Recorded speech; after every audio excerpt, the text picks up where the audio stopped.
नमस्कार प्रिय विद्यार्थियों, समाधान क्लासेस के YouTube चैनल पर आपका हार्दिक स्वागत है। अभिनंदन। अपन समाधान क्लासेस शुरुआत करने जा रहा है राजस्थान करंट अफेयर्स, जो कि डेली आपको मिलेगा। इसमें आप राजस्थान से जो भी संबंधित प्रमुख स्थल है, चर्चित व्यक्ति है, प्रमुख योजनाएं हैं, उनके बारे में एग्ज़ाम को ध्यान में रखते हुए अपन आगे बढ़ेंगे। तो आइए अपन आज पढ़ने वाले हैं 1 और 2 जनवरी 2025 को जो भी राजस्थान की प्रमुख घटनाएं, चर्चित व्यक्ति और योजनाएं थी उनके बारे में। तो चलिए शुरुआत करते हैं। अपन आज का अपना पहला प्रश्न है, भारत गौरव पुरस्कार से किसे सम्मानित किया गया? भारत गौरव पुरस्कार से किसे सम्मानित किया गया है? अपने सामने ऑप्शन है doctor Rangarajan, doctor Sandeep Bakshi, doctor Raghurajan, doctor Ramratan. तो इस क्वेश्चन का अपने आंसर होगा बी, डॉक्टर संदीप बख्शी। तो चलिए अपन महत्वपूर्ण तथ्यों में देखते हैं कि डॉक्टर संदीप बख्शी के बारे में आप क्या जानते हैं। तो डॉक्टर संदीप बख्शी, जिनको भारत गौरव पुरस्कार से सम्मानित किया गया है, वो जयपुर नेशनल यूनिवर्सिटी के चांसलर हैं डॉक्टर संदीप बख्शी। और इनका शिक्षा और राष्ट्र के निर्माण के क्षेत्र में योगदान देने के लिए इनको भारत गौरव पुरस्कार से सम्मानित किया गया। अगले प्रश्न की ओर बढ़ते हैं अपन। आज का अपना अगला प्रश्न है, किस वर्ष को संयुक्त राष्ट्र संघ ने अंतर्राष्ट्रीय ऊंट वर्ष घोषित किया गया? संयुक्त राष्ट्र संघ द्वारा किस वर्ष को अंतर्राष्ट्रीय ऊंट वर्ष घोषित किया गया? ये भी एक बहुत अच्छा प्रश्न है। वर्ष 2023 को, वर्ष 2025 को, वर्ष 2024 को, वर्ष 2026 को? तो इसका आंसर होगा वर्ष 2024 को। वर्ष 2024 को अंतर्राष्ट्रीय ऊंट वर्ष घोषित किया गया है। ये भी राजस्थान में आने वाले आगामी एग्जामों के लिए अपने महत्वपूर्ण प्रश्न हैं। आगे तो चलिए अगले प्रश्न की ओर बढ़ते हैं अपन आगे। अगला आज का अपना प्रश्न है, ख्वाजा मोइनुद्दीन चिश्ती का 2024 में मनाया गया सालाना उर्स कौन से नंबर का था? ये प्रश्न भी काफ़ी प्रचलित रहता है। ख्वाजा साहब का जो भी उर्स होता है वो प्रतिवर्ष मनाया जाता है। ये नंबर ऑफ कौन से रहा है, ये भी पूछा जाता है एग्जामों में। क्या 812वां रहा, 813वां रहा, 810वां रहा या 814वां रहा? तो इस प्रश्न का अपने आंसर होगा बी, 813वां उर्स मनाया गया 2024 में ख्वाजा मोइनुद्दीन चिश्ती का। अगले प्रश्न तो चलिए अपन नेक्स्ट प्रश्न की आगे की ओर बढ़ते हैं। आज का अगला प्रश्न है, देश की पहली इंफ्रारेड वेधशाला तथा देश का दूसरा सबसे बड़ा टेलीस्कोप ब्रह्मा 2025 कहाँ से शुरू होगा? ये बहुत महत्वपूर्ण प्रश्न है। आने वाली राजस्थान की सभी भर्तियों के लिए वेरी इंपॉर्टेंट प्रश्न है। हर पेपर में लगभग देखने को मिल जाएगा आपको।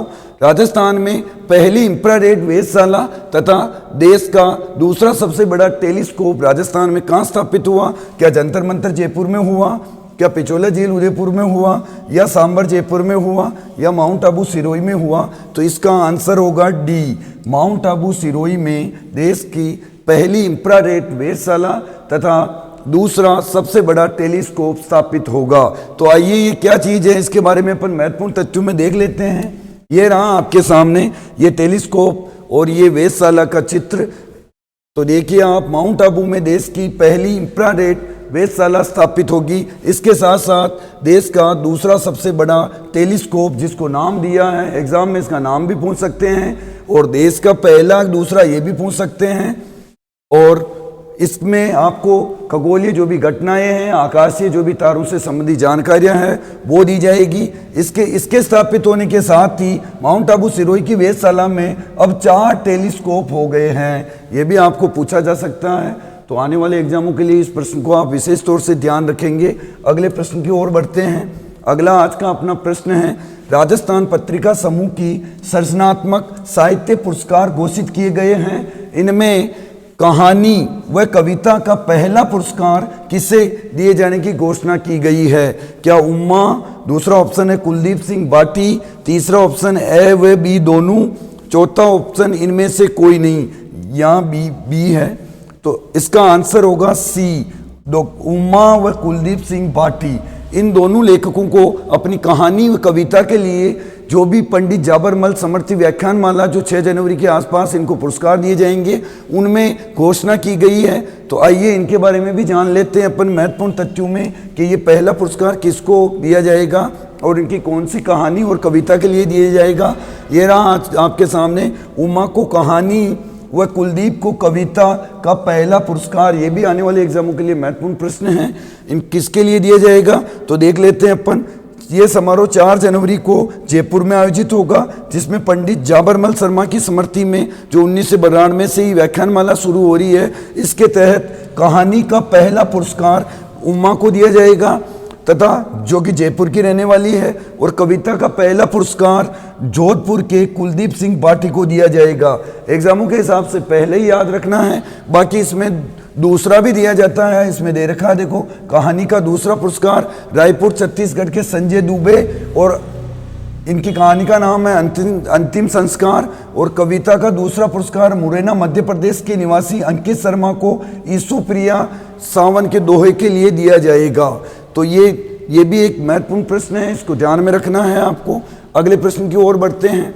आज का अपना अगला प्रश्न है, किस जिला प्रशासन द्वारा कुपोषित बच्चों की स्थिति में सुधार के लिए 14 जनवरी से लाडेसर अभियान चलाया जाएगा। आजकल के एग्जामों में इस टाइप के अभियानों से संबंधित एक प्रश्न हर बार आ रहा है, तो ये आपके आने वाले एग्जाम के लिए पूछ सकते हैं कि राजस्थान में लाडेसर अभियान किस जिले द्वारा चलाया गया, इसका प्रमुख उद्देश्य क्या था। तो कुपोषित बच्चों के जीवन स्थिति में सुधार, तो यही जोधपुर के द्वारा, जयपुर के द्वारा, बीकानेर के द्वारा, अजमेर के द्वारा। तो इसका आंसर होगा जयपुर जिले के द्वारा 14 जनवरी से कुपोषित बच्चों के जीवन में सुधार के लिए एक विशेष अभियान चलाया जाएगा, जिसका नाम है लाडेसर अभियान।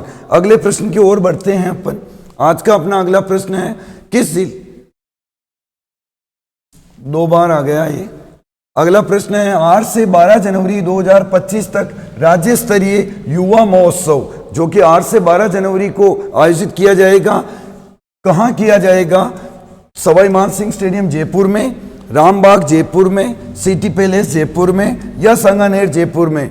तो जो भी राज्य स्तरीय युवा महोत्सव आयोजित किया जाएगा, ये भी एक महत्वपूर्ण प्रश्न हो सकता है। इसका आयोजन होगा सवाई मान सिंह स्टेडियम जयपुर में, जहां युवाओं से संबंधित जो भी समारोह या उत्सव होगा उसको आयोजन किया जाएगा।